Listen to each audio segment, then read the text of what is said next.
Product डिझायनिंगची प्रक्रिया आपण गेले काही दिवस पाहिली, पण त्याचं मार्केटिंग तितकंच महत्त्वाचं असतं आणि यातला एक महत्त्वाचा भाग म्हणजे अर्थातच फॅशन फोटोशूट.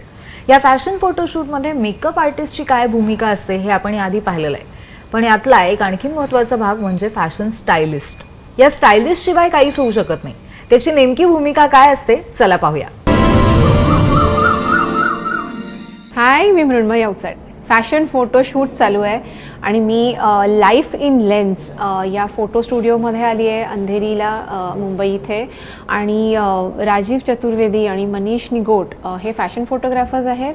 आत्ता ते त्यांच्या स्टायलिस्ट बरोबर ठरवत आहेत कुठले कॉस्ट्यूम वापरायचे ते. प्रत्येक कॉस्ट्यूम बरोबर वेगवेगळ्या ॲक्सेसरीज दिल्या जातात, प्रॉप्स दिल्या जातात. जशी थीम असते, जसा कॉन्सेप्ट असतो त्याच्या अनुषंगाने ह्या ॲक्सेसरीज, फुटवेअर, प्रॉप्स याचा वापर केला जातो. फोटोशूटमध्ये स्टायलिंग खूप इम्पॉर्टंट असतं. कुठल्या ड्रेसबरोबर, कुठल्या मेकअपबरोबर कसा लुक आपल्याला द्यायचा आहे हे स्टायलिस्ट ठरवते. त्याप्रमाणे प्रॉप्स, त्याप्रमाणे ज्वेलरी, शूज, एखाद्या कॉस्ट्यूमबरोबर एखादं ॲक्सेसरी हे ॲडिशन करायचं काम स्टायलिस्टचं असतं.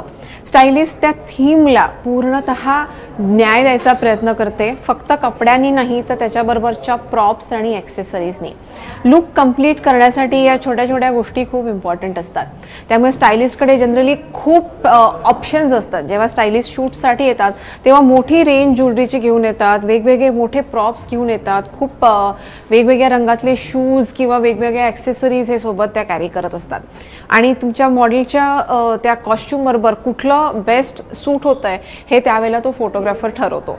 त्यामुळे जसा मेकअप आर्टिस्ट हा इम्पॉर्टंट असतो बेसिक मॉडेलचा लुक द्यायला किंवा त्या थीमचा एक लुक क्रिएट करायला, तेवढाच इम्पॉर्टंट रोल हा स्टायलिस्टचा असतो, त्याला पूर्ण न्याय द्यायचा.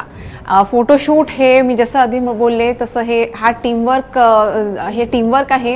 याच्यामध्ये वेगवेगळे मेंबर्स असतात जे मिळून काम करतात आणि आपण जे बघतो फोटो किंवा कॅटलॉग्स किंवा कोणाचे प्रोफाईलचे आपण जे प्रोफेशनली शूट केलेले जे आपण फोटो बघतो त्याच्यामागे एक अख्खं टीमवर्क असतं.